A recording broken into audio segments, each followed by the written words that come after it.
सभी को जय सिया राम, जय माता दी। भगवान भोलेनाथ, माता काली, गोविंद बाबा की कृपा आप और आपकी परिवार पर सदैव बनी रहे, यही मेरी कामना है।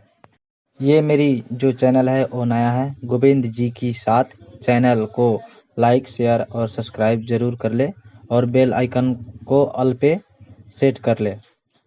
आने वाली समस्त जानकारी सबसे पहले आप तक पहुँचे, इसलिए बेल आइकन को ऑल पर ज़रूर सेट करें। आज की जो विषय है वो है सवारी कैसे चलती है। किसी के ऊपर जो सवारी आती है वो कैसे चलती है, और ये 4 तरीके की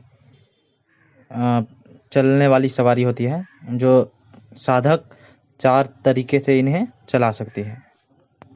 ये 4 तरीके मैं सूक्ष्म रूप से बताने वाला हूँ इस वीडियो के माध्यम से। पहला होता है कि जो सवारी चलने वाली होती है, जो साधक होते हैं, पहले वो अपनी सवारी भोग देकर, जैसे साधना नहीं करके डायरेक्ट सवारी आई तो उनसे वचन लेते हैं कि मैं आपको ये चीज़ दूंगा, आप मेरा ये कार्य करेंगे। उसी तरीके से भोग, तब मांसाहारी शाकाहारी जो भी हो, तामसिक सात्विक भोग देकर एक प्रकार से सवारी को चलाती है। और दूसरा जो सवारी चलाने की विधि है वो है साधना के अनुसार। जैसे कोई मंत्र का सिद्धि करना, कोई देवी देवता का सिद्ध कर लेना, उन्हीं से वचन लेकर और कार्य करना, किसी कार्य को करना, वो वचनबद्ध कर कर उन सवारियों से कार्य लेते हैं। और जो तीसरा है वो तीसरा होते हैं गुरु द्वारा सवारी देना। गुरु किसी साधक को, अपने शिष्य को मतलब सवारी देते हैं, उन्हीं के गुरु के अनुसार सवारी जो शिष्य होता है उनके ऊपर चलते हैं। ये तीसरा हुआ। और सबसे महत्वपूर्ण जो चौथा है वो होता है अपने आप जो सवारी आती है वो भावपूर्वक, ना किसी लेन देन, ना किसी कुछ सवारी साधना, ना गुरु द्वारा, अपने आप आई सवारी, या कोई भी देवी देवता हो, कोई भी हो, भावपूर्वक पूजा करके मना कर चलाना, वो होते हैं चौथा सवारी चलाना। एक नॉर्मल साधक, ग्रामीण क्षेत्रों का जो साधक होता है नॉर्मल, उन्हें ये चारों चीज़ लेके जो चलता है, उनकी सवारी बहुत अच्छी होती है, बहुत अच्छी तरह कार्य भी करती है, सब कार्यों को सिद्ध भी करती है। ये बहुत महत्वपूर्ण बात जो है, 4 ठो बहुत महत्वपूर्ण होते हैं। मैंने पहला सवारी बताया भोग देकर, तो उसमें तामसिक भोग और सात्विक भोग दोनों का भूमिका होती है।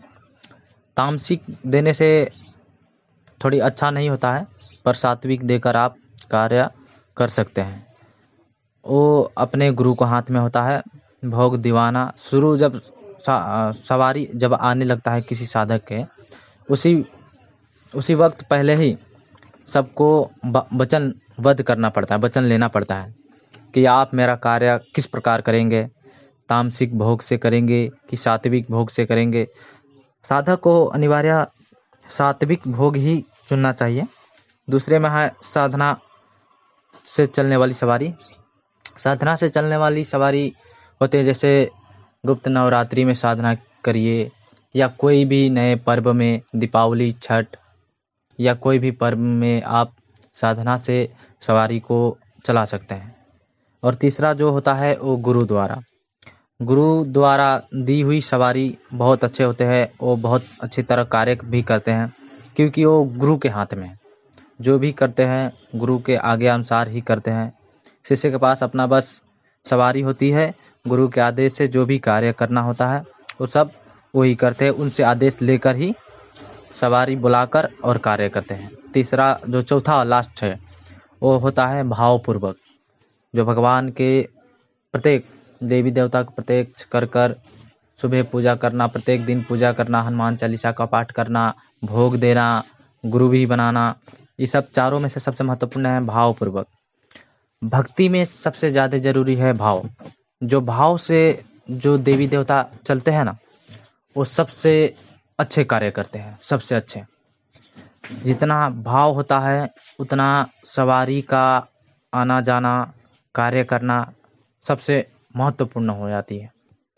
इन चारों तरीका सबसे महत्वपूर्ण भी हैं, और ख़ास में यही चारों जो सबसे साधना हो, गुरु द्वारा हो या भोग द्वारा हो या भावपूर्वक हो, इन चारों का बहुत महत्वपूर्ण है। और जिसके पास ये चारों होते हैं वो बहुत आगे, बहुत बड़े वाले साधक होते हैं। ग्रामीण क्षेत्र से भी बहुत अच्छे साधक होते हैं। हमारे जो ग्रामीण क्षेत्र में होते हैं वो सवारी शरीर पे बुलाकर, और कि कोई कार्य को करना हो तो शरीर पे बुलाकर और कार्य करते हैं।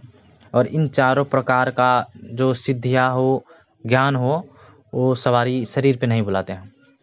वो डायरेक्ट अपने दिव्य दृष्टि हो, अंतर ध्यान हो या सूक्ष्म देखने की शक्ति कुल देवता से प्राप्त होती है, या अन्य कोई भी देवी देवता से उन्हें प्राप्त हो जाती है। इसलिए सूक्ष्म शरीर और जो दिव्य दृष्टि है, इसका मैं वीडियो अलग से बना दूंगा। मेरा ये जो नया चैनल है, नया चैनल में जुड़िए, सब्सक्राइब कीजिए, लाइक करिए, और आगे जो भी हो जानकारी मैं आप तक पहुंचाता रहूँगा।